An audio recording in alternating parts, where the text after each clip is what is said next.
Ah, fantasy. Those weeks where your team does extremely well in all your leagues, you end up playing the guy that did better than everyone. You wind up 1-5.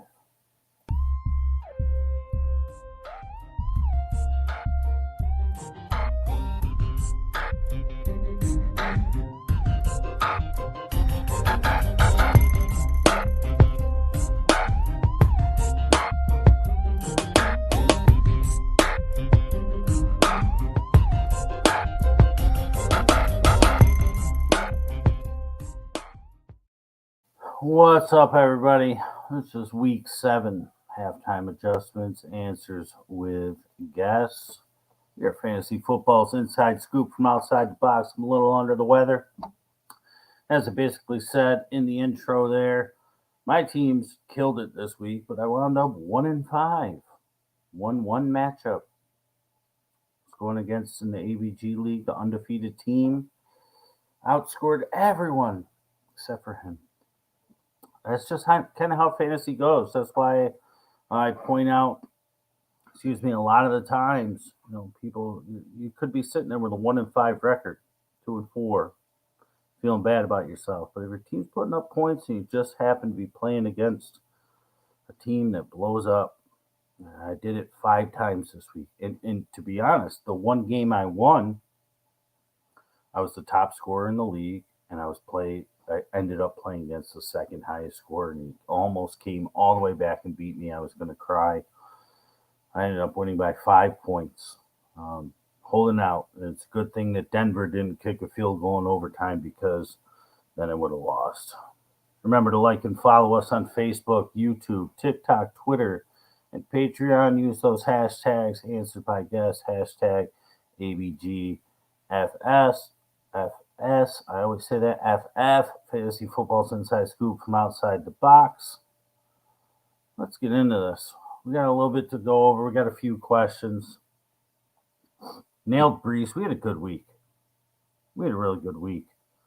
If you don't watch the game breakdowns that we do, the recorded ones, and I know when it's the big show, and it's going to be a big show next week, not this week, because there's a London game. If you don't watch them, I get it. Everybody's attention span is short, mine as well. Worse than it used to be. I attribute that to having a bad case of the OLD, as we talked about on Sunday. But man, we nailed it. And I mean, Brees was a few weeks ago. We don't have to talk about him anymore. He falls into the place of guys we don't really have to talk about, unless I have a feeling that maybe he's going to get shut down one week. But as of now, the only people getting shut down are the Jets wide receivers. Or are they? We can't just forget about them. We can't drop them, but we can put them on the bench. I put them on the bench this week. I benched Garrett Wilson for Wan'Dale Robinson. Worked out. There's going to be games where they play against teams that can actually score. Not Green Bay, not Miami with their third string quarterback 2 weeks ago. So when they play against somebody that can actually score and has a good offense, Wilson's going to have to use his wide receivers. So you're not dropping them, but maybe we just throw him on the bench until a game like that pops up. Irv was so close to 2 TDs. So close. He had the first one. I texted her. I said, Irv, number 1. And then he almost had the second one. But it is what it is. We said don't chase Mostert. We say don't chase the points all the time. I mean, it was Jacoby Myers, I believe, as well. Everybody we wanted to chase. People wanted to chase Nelson Aguilar. We can't chase the points. Sometimes stuff happens in the vacuum. Teddy loves Gesicki, but Tua's back. Dope. No good. Stevenson's a monster when he's alone. And Thornton was a guy that we had forgotten about because he wasn't getting any burn. He got some burn because Bourne got hurt. Aguilar got hurt. So they finally put him on the field, and they did pretty well. He's part of that rookie takeover. I've been talking about it for weeks. I have a feeling that about maybe 3 years from now, maybe it won't take 4 or 5, but 3 years from now, people are going to look back at this 2022 draft class that most people thought, before they were drafted, after they were drafted, that it was a weak draft class. I think we might look back at this and be similar to like 2018. Just the rookie quarterbacks, wide receivers, running backs, tight ends, especially. There are rookie tight ends all over the league that are doing things that rookie tight ends should not be doing, and it's only going to get better. So if you're looking for some waiver wire pickups, scoop some rookies. And there's a bunch of them. We'll tell you all about them. We've been telling you about them. Now's the time it's going to happen. Kittle had a great game. More to come.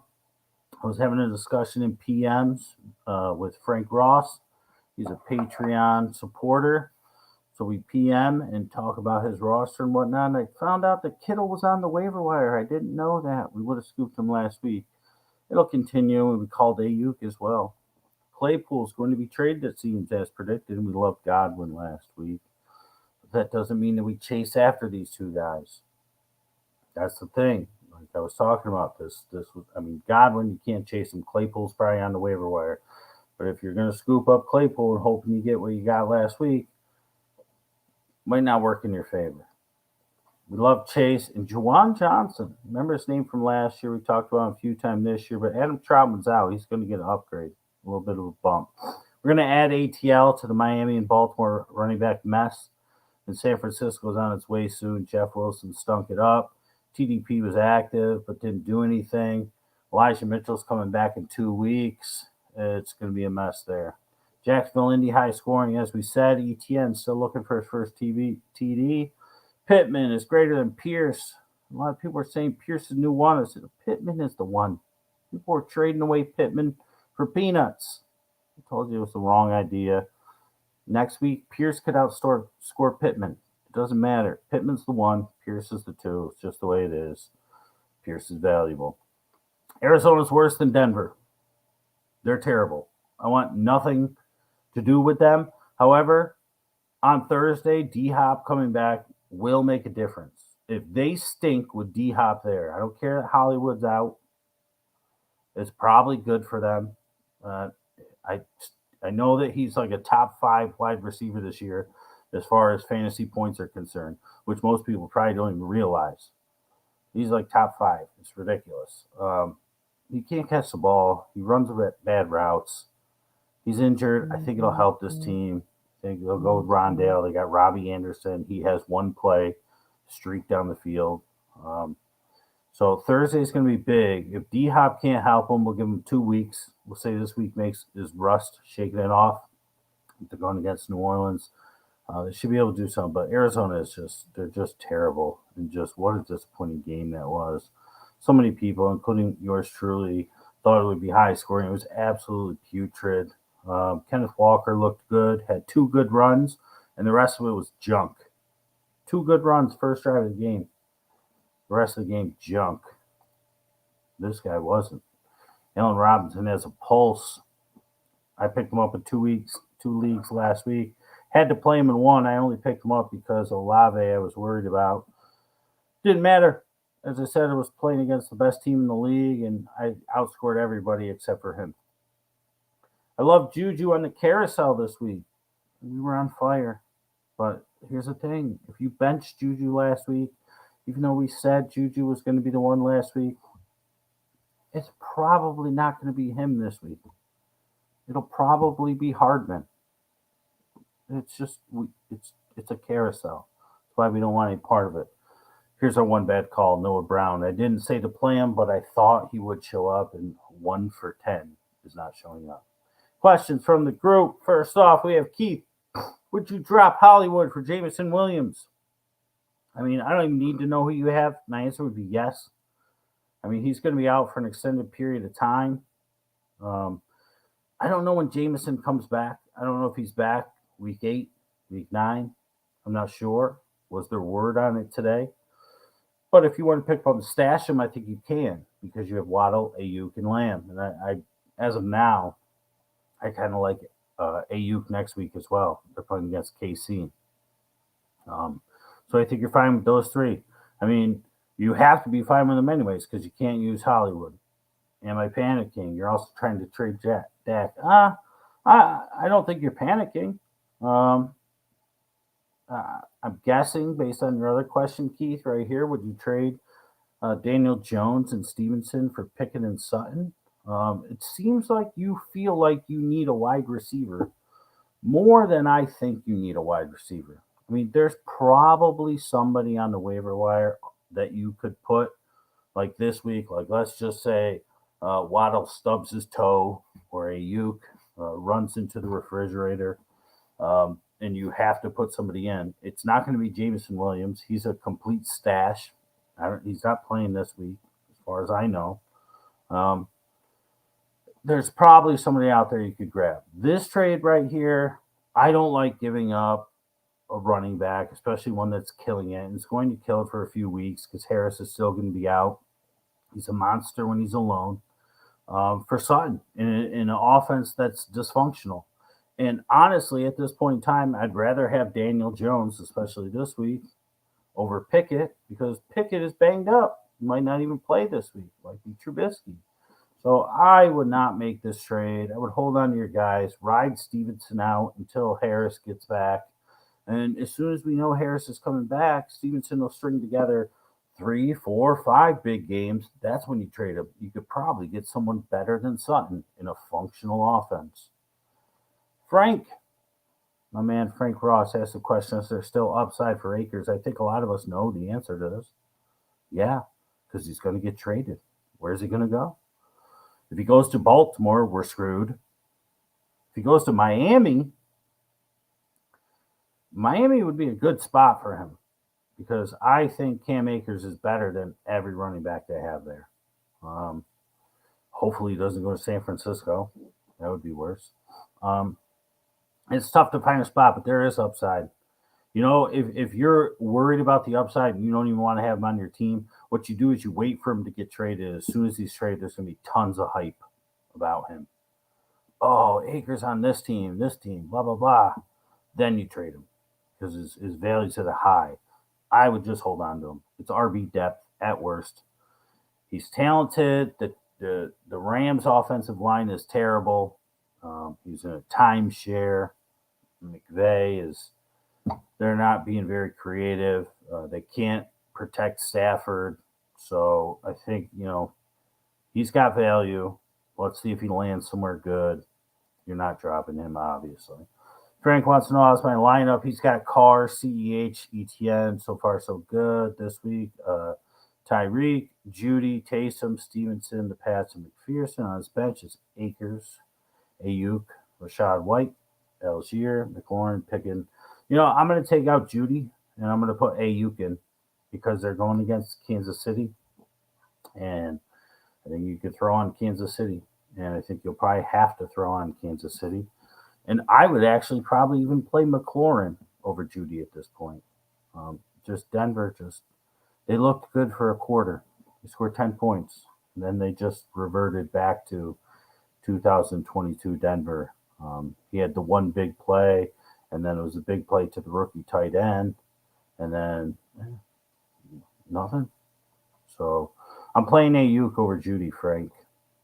Should you drop Tua or Pickett to free up the IR space? He has Tua on the IR. I'm dropping Pickett. Drop him. You bring Tua back. He's coming back. You got Carr and you got Tua. Just roll with that. Pickett's probably not even going to play this week, so that's what I would do. Should I just roll with Taysom or pick up Kittle? I mentioned this earlier before. Yes, you want to pick up Kittle. The problem is I like the players on your team as well. I like you having Akers, Ayuk, White, Algier, McLaurin. Pickett you have to drop to get Tua off IR and Warren. But Frank also was telling me he's number 7 on the wire, and 2 teams in front of him need a tight end this week. So you're not getting him anyways. I wish we would have known that Kittle was there. We would have tried to make something work. Probably would have dropped Pickett and picked up Kittle and then worried about who to drop this week. But that's in the past, and we can't worry about the past. We can't chase it. Marty needs a wide receiver. He has the waiver wire number 1. So you're going to blow the 1 on a wide receiver. I don't hate it. I don't know who your wide receivers are. I'm going to guess that it's worth it. Pierce, Gallup, Duvernay, or Wandale. or maybe someone off the mainstream. Yeah. I think you got four guys there, and you're going for two of them. I'd put Duvernay a distant fourth. I'm going to go with Wandale number one because he's the number one for the Giants. They got him involved already last week. It looked good, catching the ball, running after the catch. Wasn't afraid to take a hit after his injury. Daniel Jones looked to him enough. You got to imagine they just wanted to get the rust off of him, so to speak. I'm going to go with Wandale. I'm going to go with Pierce. I know Dak coming back. Dak loves Gallup, but they have a bunch of other weapons, and I'm a huge Gallup guy, but I'll put him third. Duvernay would be fourth, and as far as someone off the mainstream, someone who might be sitting lower on your waiver wire, they could probably jump above Duvernay for me, to be honest. He had a couple good plays 2 weeks ago early in the game, in that night game, and I talked about it on the Saturday recorded shows and on the Sunday morning question show. And it's just left a lot to be desired as far as I'm concerned. Bateman will be back eventually. Not that it really even matters because he disappears for 3 quarters as well.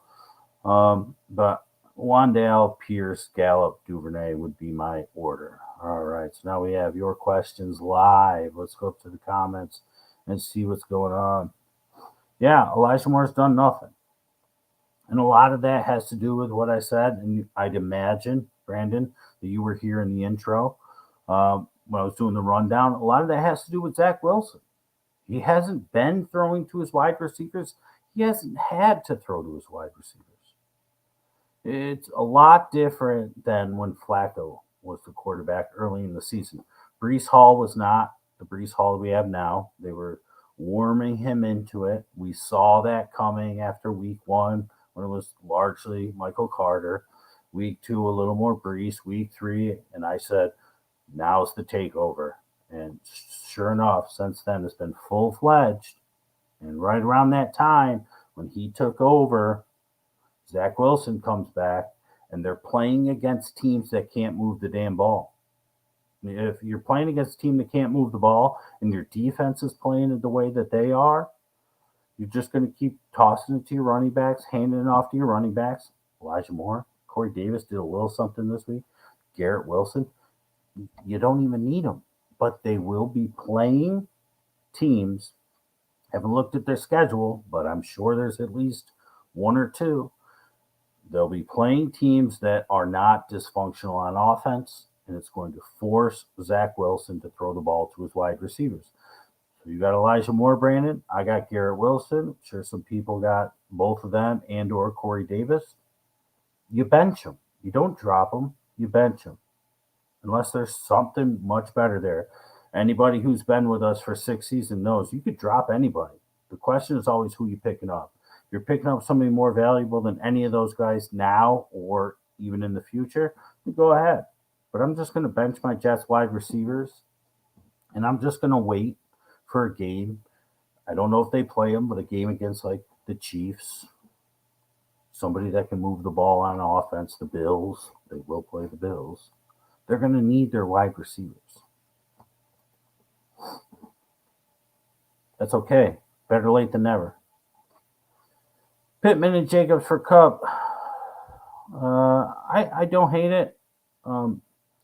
I told you when you were making it, I said that I feel like, it's a little much, but Kupp has the second highest floor, I feel like, as far as wide receivers go. And it might even be the highest. I think Debo is right there with him.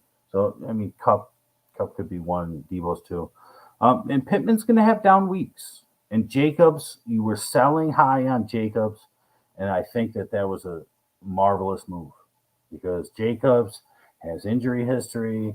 They got 15 other running backs behind him that, what's-his-face, the coach, McDaniels, could throw in on a whim. Jacobs rubs him the wrong way one afternoon. He could just be like, you know what? I'm going to put Amir Abdullah and screw you. So I think it's, you're so safe with Kupp. And now he's got a bye this week. So you're a little screwed because you don't have Pittman. You don't have Jacobs coming back from the bye. You got to have Kupp on a bye. But after that, it should be smooth sailing. So it's not, I don't dislike it. Felt like you gave up, let's say you gave up 9 and got 8 back. It's not terrible. You got a higher floor. Cup will give you consistency where Pittman won't. But Pittman's going to have a lot of games like he had last week. And so will Cup. So that's the thing. The difference is Jacobs, but we'll see. Is Claypool's success this week due to QB injury? I don't know. I think it has more to do with the defense. The Bucks defense was a little more concerned with Pickens and Deontay. Claypool was finding open space. So that's why I say, like, you can't chase that points. Like, listen, Jeremy, because you've been with us, if not for all 6 years, for at least a couple. I'm not a big fan of Claypool, but this year going into the season, I really, really liked him. Then a few weeks ago, I said, I think they're going to trade Claypool. And then news came out today that they are, in fact, fielding offers for Claypool. I think they were waiting for a big week from Claypool to drop that info. So it could have been almost they drew up some plays for Claypool. Sort of pad his stats and say, hey, this guy still got something, trade us something for him. So that's real talk right there. Like, that could have been the case. But it's also, I think, the Tampa Bay defense just sort of funneled the ball in his direction as well. Drop Latavius Murray or Jacoby Myers for defense. You can't drop the Eagles. Yeah, I mean, look, you had Latavius last night, but that's because, Denver's a mess. I was never big on Gordon. This team, if Javonte never got hurt, it would be Javonte. He was on his way. He was right at the 70%, 70-30. He was getting there. He was about to take it over. I said that weeks ago. Gordon is no longer that good. And they just bashed him out. And they just played Murray. They didn't even play Boone. Is that going to happen again next week? Probably not. Denver is terrible. They run terrible offense. They make terrible play calls. Been saying that since week 1. You can watch the game and say, okay, here they should throw. They're going to run. And they run. And you're just like, Nathaniel Hackett, like, you're terrible. You could probably package those two together, to be honest, Josue. Some people like Jacoby Myers. I'm not one of them. I have not, even through his 2 big games out of 7 or 6 this year.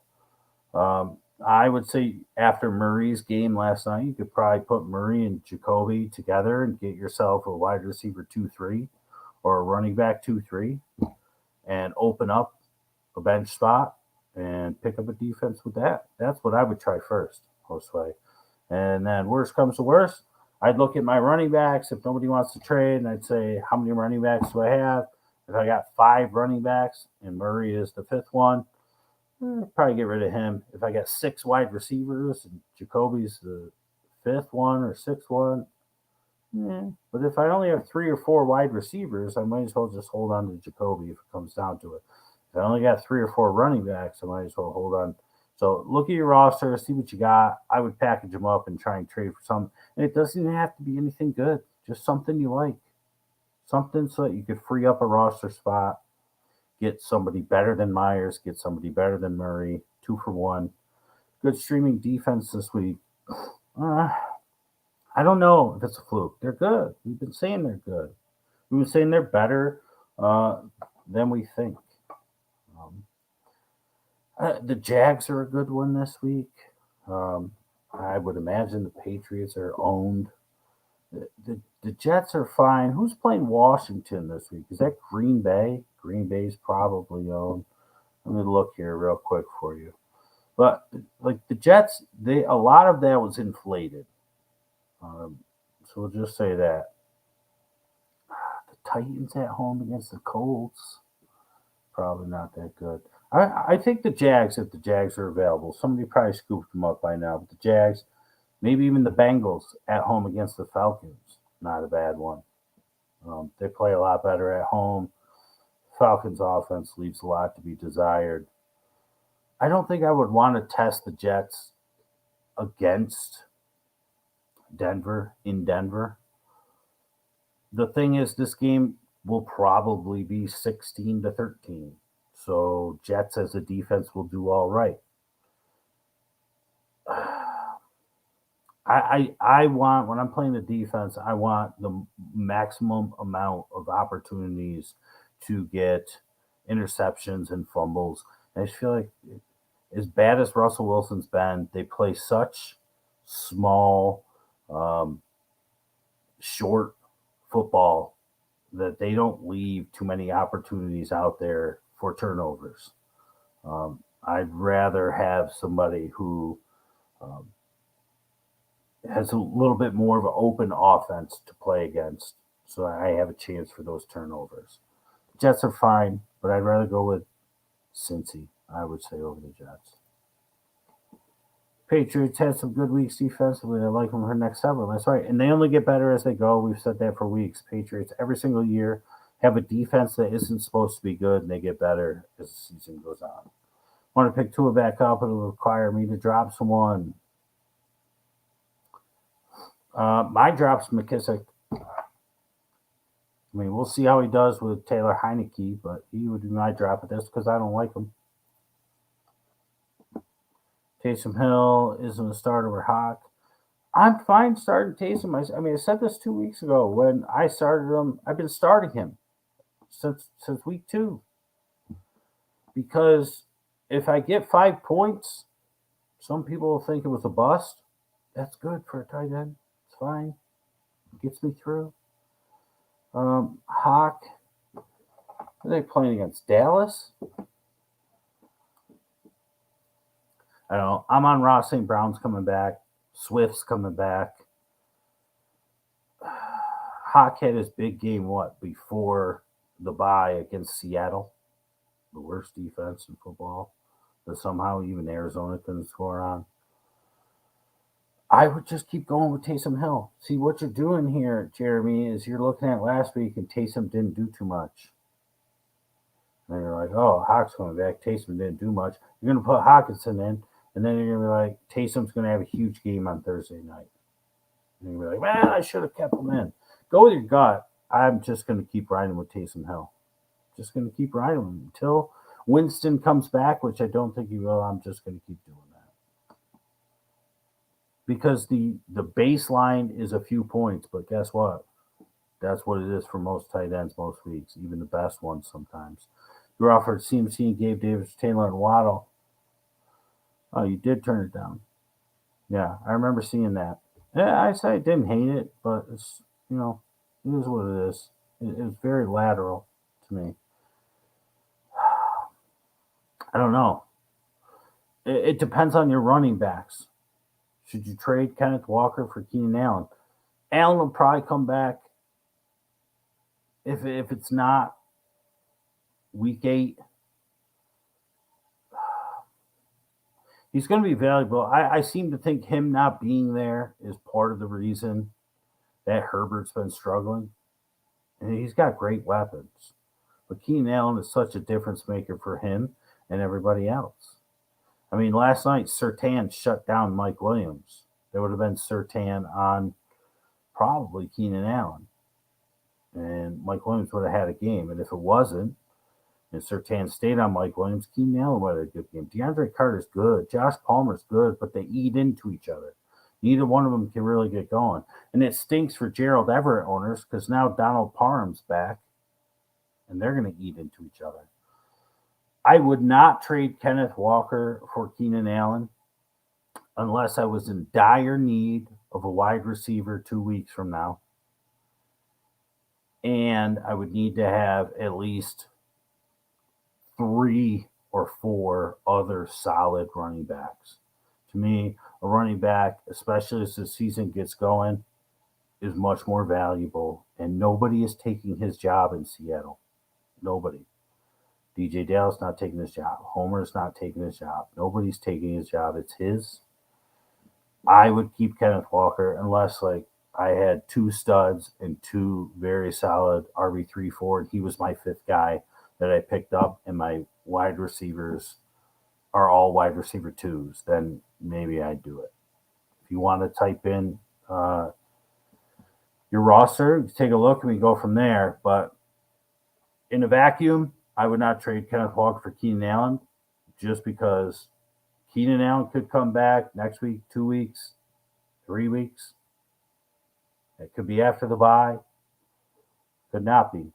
And he could get hurt again.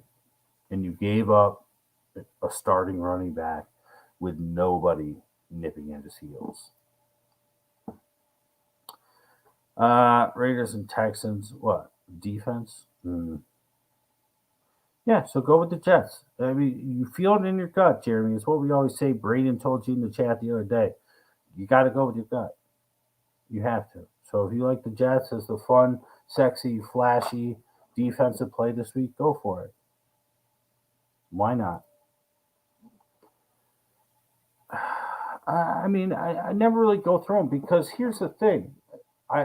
My advice to you all, as I've been saying for weeks, is don't chase after last week's scorers.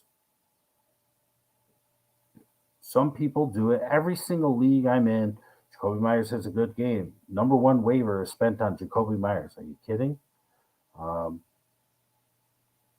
Mostert. Everybody had Mostert on the bench. He had a good week 2 weeks ago. They went ahead and they threw him in the lineup. I told you all Sunday morning and Saturday in the recorded shows, it's not going to happen again. You missed it. You can't chase last week's points. So what I'm telling everybody to do, and I've been telling you all to do, and I pointed to it a little bit on tonight's show, is I have a feeling that this draft class will be thought of as one of the best draft class ever. Probably not the best ever, but ever, like in comparison to 2018. 2018 was ridiculous. And it's Josh Allen, it's Lamar, Baker, say what you want about him, Darnold, Nick Chubb, tons of guys. I think this one, the rookies are so undervalued, and they are coming up. They are coming up. And Zappy, see the comment down there, he's one of them. Pickett. We haven't even seen Willis yet. We haven't seen Ritter yet. We haven't seen Sam Howell yet. These guys, the quarterbacks, the running backs are just starting to come into it. Breece Hall, B-Rob for Washington, Walker, Keontae Ingram finally got some burn, but the offense is so terrible. We'll see how he does this week because Eno Benjamin's banged up and James Conner's banged up. Just the running backs are ridiculous. The wide receivers are absolutely ridiculous. The rookie wide receivers. It's absolutely incredible how many solid rookie wide receivers. And the best part of the whole rookie class is the tight ends.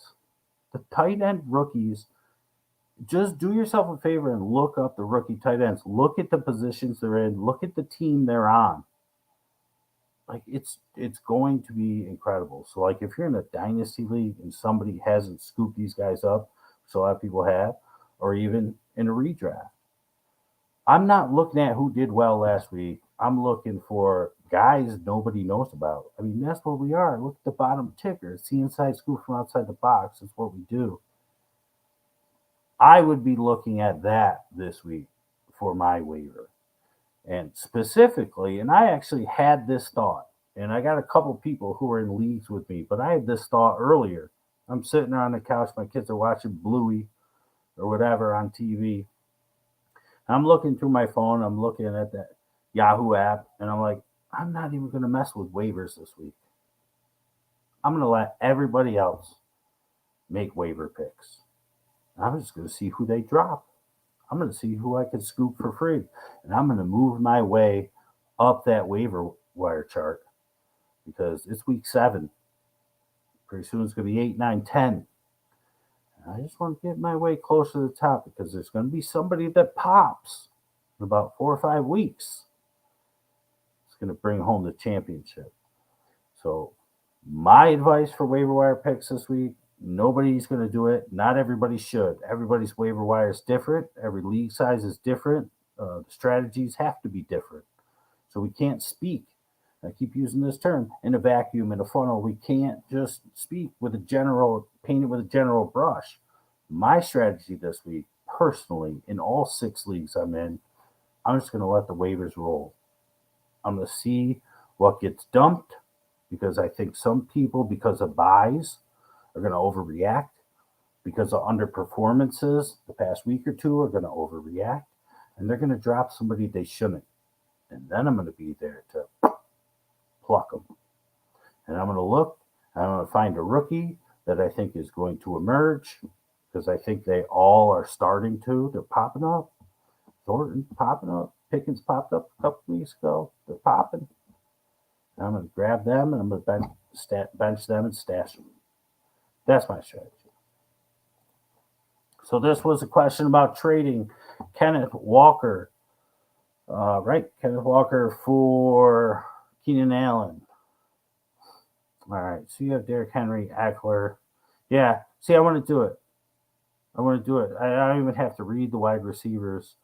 Like, I get it. Debo, Deontay, Ayuk, okay. You feel like you could use Keenan Allen. But Darrell Henderson did it for me. I'd rather have Derrick Henry, Eckler, Kenneth Walker than Darrell Henderson. They're going to get the rookie involved there. I mean, they had the other rookie playing this week. They don't like him as much as they should, and for good reason.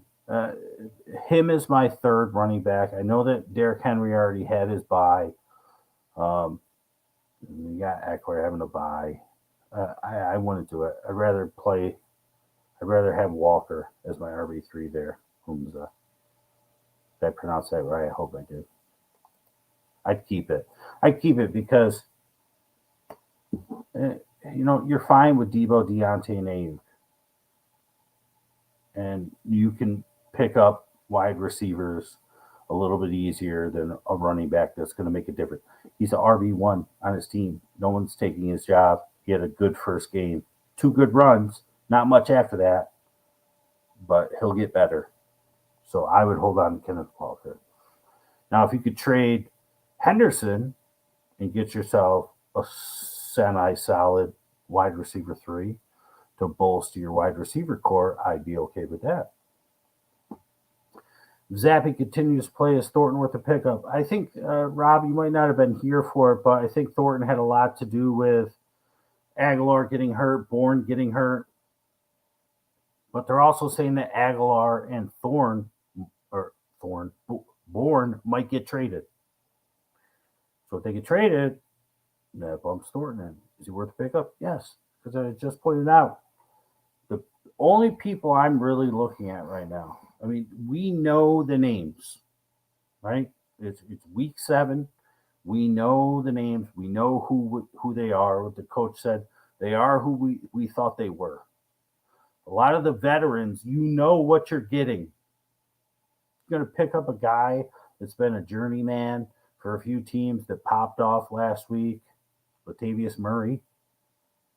Or do you want to pick up a running back that's a rookie that hasn't had a shot yet, but is in a position to do so? I'm going to do the latter. I'd rather pluck a rookie and have them before they blow up.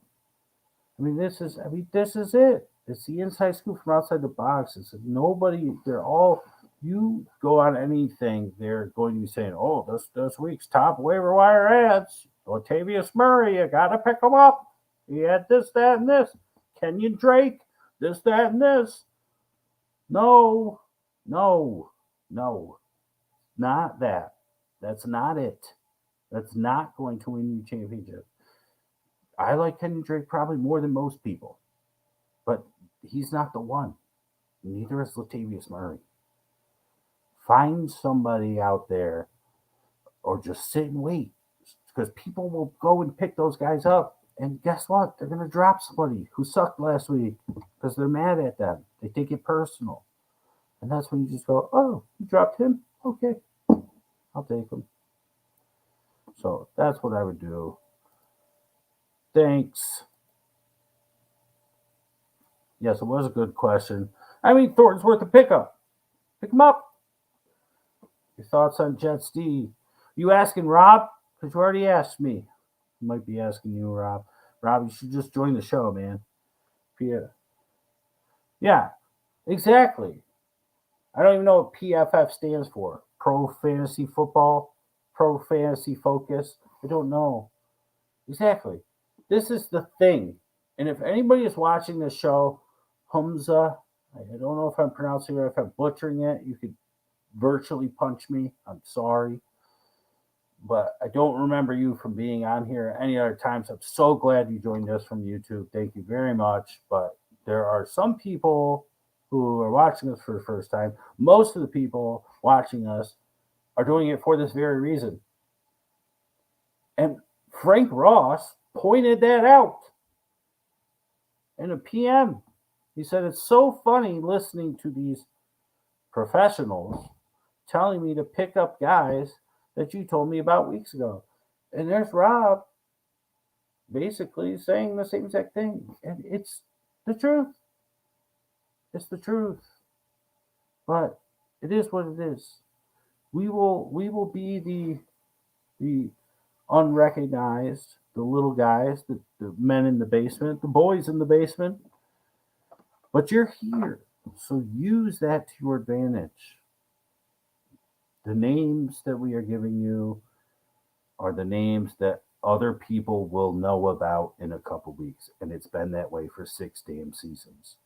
And anybody that's been here for 1, 2, 3, 4, or 5 of them will tell you that that is the absolute truth.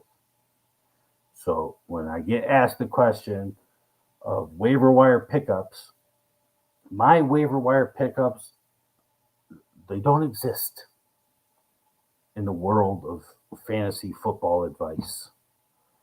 Because I've been telling you guys, and I've been telling people, anybody that watches these shows, for 2 weeks now to pick up guys that other people are telling you to pick up now.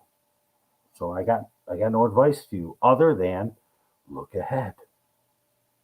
Don't look behind. Last week is done. Wish I could join. Took a few minutes. That's okay, baby. Yes, was asking Rob. Yeah. So he wants to know what do you feel about the Jets? Do you know how he feels about the Jets? He's riding high from his Yankees victory. He's riding high from his Jets victory. He's singing from the rooftops. So real quick, I'll just get into this because it's 43 minutes. I do want to rest. I have not been feeling well. We got a Thursday game. It's the Saints at the Cardinals. The only thing that Darko's got a question. What are your thoughts on Dulcich? We talked about him, Darko. Better late than never. Thank you for joining us. Also from YouTube. We talked about him. Yeah, well, he was. I mean, it was him and Judy had, I think, the one big catch before that. But yeah, because they're terrible. They're absolutely terrible.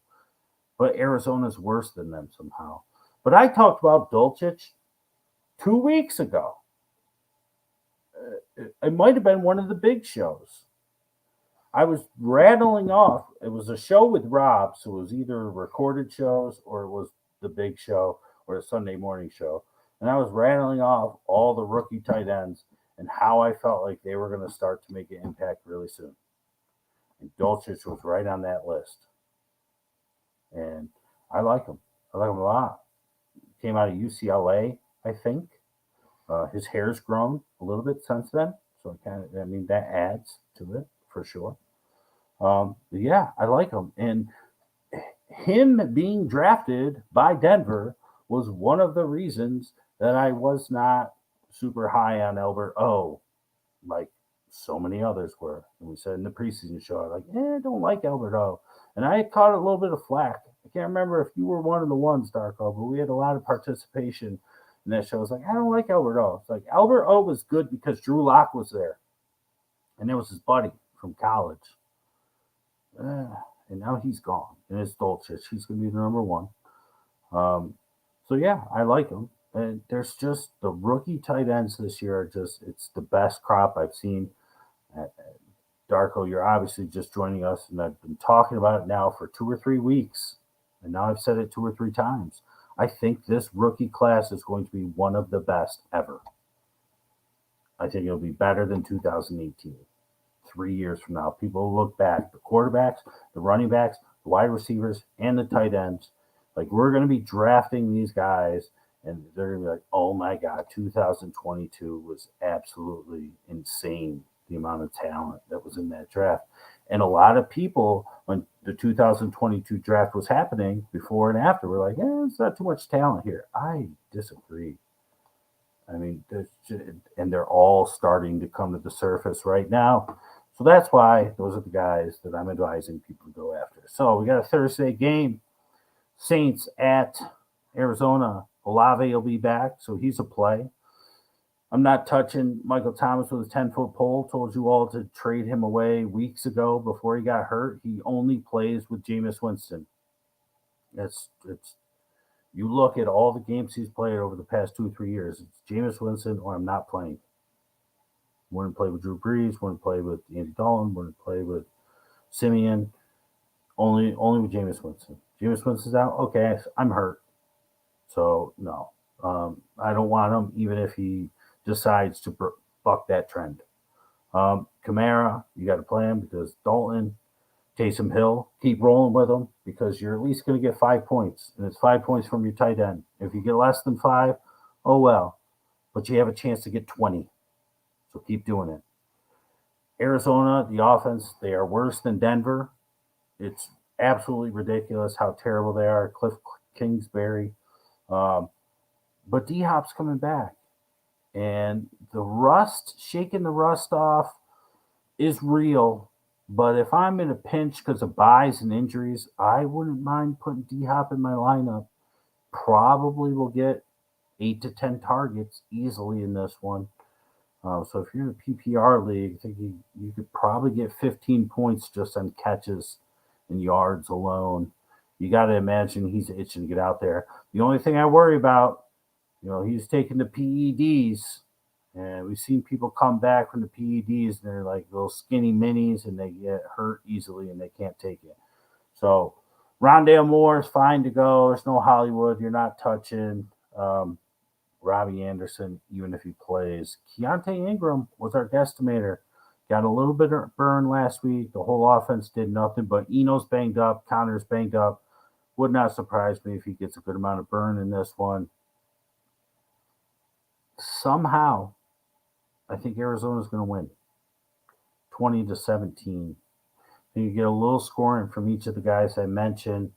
Be okay, but I want to say that, like, they had said no game will be this bad, and then it was last week's Thursday game, which was almost as bad, and now they're like, oh, next week's going to be better.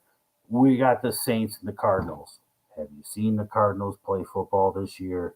I don't know if it's going to be much better. So I'm going to go 20-17.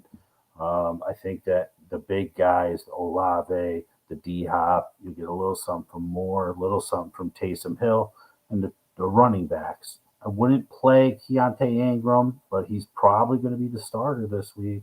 If Eno doesn't play, Connor doesn't play, you got to play Kamara, of course. What do I think about it? I talked about Robbie Anderson a little bit. Just talked about it as well. He has one play. I think that Robbie Anderson will fit right into the Hollywood Brown role. I know Hollywood was doing a couple short crossers and trying to be a little more of a possession than he ever was in Baltimore. But, his play, and the reason he was brought in was to play as DeAndre Hopkins doing what he does, and Hollywood shoot it down the field. So they bring in Robbie Anderson. He's going to fit right into that.